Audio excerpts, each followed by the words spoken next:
Good evening. You're watching the main news on HKIBC with me, Almond Li. Here's a look at tonight's top stories. Hong Kong adds more countries to its high-risk list to keep out the Omicron Covid variant. A government taxman who was forced to retire early takes his case to court. And police seize hundreds of items that contain a cannabis-derived substance.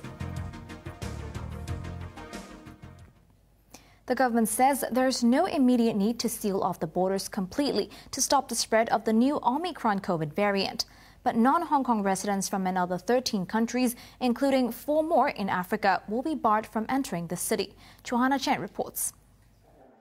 Speaking during a radio show this morning, Health Chief Sophia Chan said tighter quarantine and arrival measures are necessary, as experts worldwide are still trying to determine the impact of the new Omicron variant. But there is no need to fully seal off the borders yet. However, as more information becomes available, arrangements may change, such as requiring a longer quarantine period at Penny's Bay for Hong Kong residents arriving from places where Omicron has been detected. Last night, the government added 4 more African countries to the high-risk list. They are Nigeria, where Hong Kong's 3rd Omicron case had arrived from, Angola, Ethiopia, and Zambia. From today, only fully vaccinated Hong Kong residents from those countries will be allowed entry. They must spend 7 days in Penny's Bay Quarantine Center, followed by 2 weeks in a designated hotel. The same measures already apply to 8 other African countries, including South Africa, where Omicron was first reported. 9 other countries will be added to the list on Thursday. They are Australia, Austria, Belgium, Canada, the Czech Republic, Denmark, Germany, Israel, and Italy. Non-Hong Kong residents who had been in those countries in the previous 21 days will not be allowed into the city. Returning residents must spend 21 days in a quarantine hotel and be tested 6 times. Johanna Chan, HKIBC. Hong Kong logged 6 imported COVID cases today. 4 of the patients carried the L452R mutated strain. A result is pending in the 5th case because of an insufficient viral load for testing.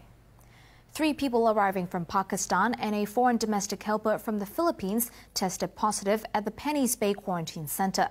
The other 2 cases were from India and Britain. Now, countries in Southern Africa are becoming increasingly frustrated with the isolation they face because of Omicron. U.S. President Joe Biden defended restrictions on travel from the region, saying it will give his country more time to prepare for the unknown. Wall reports. With much of the world imposing travel bans on southern African nations, authorities there have again appealed to global leaders to reconsider. The South African health minister recalled what he told his U.S. counterpart, Xavier Becerra, when asked what Washington could do to help. I said, what you can do is to say to your president and your government that the travel bans are not helping us. They're just making things more difficult, and it's in contradiction to what you are saying, that as the American government, you are actually in support of the approach which we have taken. But U.S. President Joe Biden, like many of his peers, believes travel bans are necessary. It gives us time. It gives us time to take more actions, to move quicker, to make sure people understand you have to get your vaccine. You have to get the shot. You have to get the booster if you're. This variant is a cause for concern, not a cause for panic. A concerted effort to end the COVID crisis was the key message coming from a special session of the World Health Assembly in Geneva. If there is one thing we have learned, it's that no region, no country, no community, and no individual is safe until we are all safe. Tedros was referring to vaccine inequality. While many countries in the West have begun administering booster shots to their citizens, vaccination rates in Africa remain low. Just over 24% of South Africans have had a double dose. In some nations like Zambia, it's a mere 3.6%. Winna Wong, HKIBC. China has pledged to supply 1 billion doses of COVID vaccines to African nations. President Xi Jinping made the promise during a China-Africa cooperation forum. He said 600 million doses will be donated, while the rest will be produced in cooperation between Chinese enterprises and African nations. The two-day virtual conference between Africa and its biggest trading partner comes as other nations decided to shut out the continent because of the Omicron variant. Back locally, a former civil servant has launched a judicial review against the government, claiming he was forced to retire early. The man who worked in the tax office said all he did was to ask questions about the oath-taking requirement.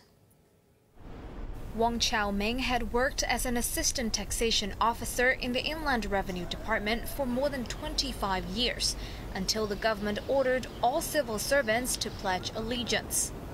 In mid-January, government workers were told that they had to sign a declaration within a month after being notified by their departments. The Inland Revenue Department issued the notice on January 28th. Before the deadline, Wang penned a letter asking about the necessity of signing the declaration. He also wanted clarification on what would constitute a contravention of the declaration. After a few rounds of correspondence, Wang received a letter from the Permanent Secretary for the Civil Service on August 6, recommending his retirement. No reason was given. Wang had a week to respond. He wrote back on August 12 to make his claims, but also submitted a signed declaration. But by the end of the month, Civil Service Chief Patrick Nip endorsed the recommendation to retire Wang.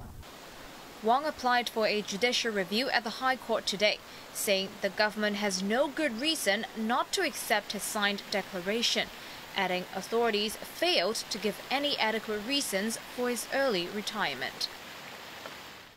Police have seized 1,500 CBD products that allegedly contained a banned substance and arrested 8 people on suspicion of trafficking in dangerous drugs.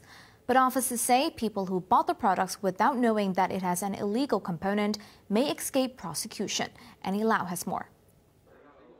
Products containing CBD have been gaining popularity in the city.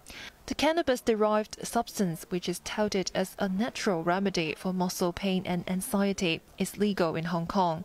But police found that some CBD products contained banned substances. Acting on a tip-off, officers seized 50 types of CBD products, including coffee powder, tea bags and skincare items from 23 shops and eateries across the city. 5 of them contained THC, the psychoactive component of the cannabis plant. One item even stated the prohibited ingredients on its packaging. The 1,500 items seized cost between a few hundred to over $1,000. 6 men and 2 women aged between 19 and 41 were arrested on suspicion of dangerous drug trafficking. Police said THC can cause addiction, intellectual impairment, and depression, and urged people to be careful when purchasing CBD products. 喺不知情之下買咗啲嘢去食，而係有 THC 成分嘅，咁我哋調查完咗之後，可能佢係無罪啦。But Superintendent Cheng Kongming said people who unknowingly bought CBD products with THC may not be guilty of possessing illegal drugs after investigation. Annie Lau, HKIBC. The last day of this year will also be the last day one can order through delivery platform Uber Eats. Uber said its priority is to support employees, restaurant partners and couriers as it winds up the 5-year-old service. The company plans to focus on its ride-hailing platform in Hong Kong. Industry figures show that Uber Eats has the smallest market share among the city's 3 food delivery firms. A search is underway for a person to head the Civil Service College, which aims to improve training for government workers. This comes as primary school teachers enroll for an online course to become familiar with the basic law. Here's Annie Lau. Chief Executive Carrie Lam has vowed to step up national education on all fronts for youth. But first, teachers should widen their knowledge according to the government. To achieve this, the Education Bureau is providing a 6-hour online course for primary school teachers to learn about the Constitution, the basic law, and the history of the one country, two systems principle. Teachers will receive a certificate after completing all 11 units and achieving 70% of the marks in an online assessment. The government is also stepping up training for civil servants. It's offering a monthly salary starting at $265,000 to the person chosen as head of the Civil Service College, which opens next month. Candidates should have a comprehensive understanding of the Constitution, the Basic Law, and the National Security Law.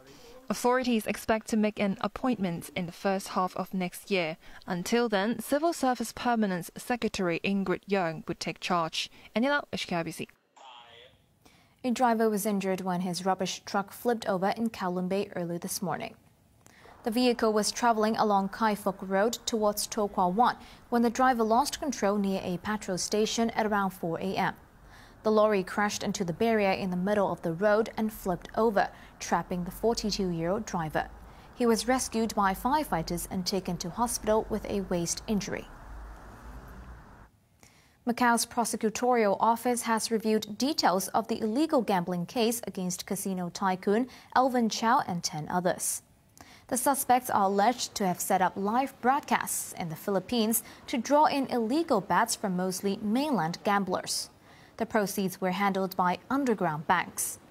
Authorities said the suspects breached several laws, including leading and taking part in a criminal syndicate, which carry a maximum penalty of 12 years in jail. And we'll have more after the break. Tiny Barbados in the Caribbean becomes the world's newest republic.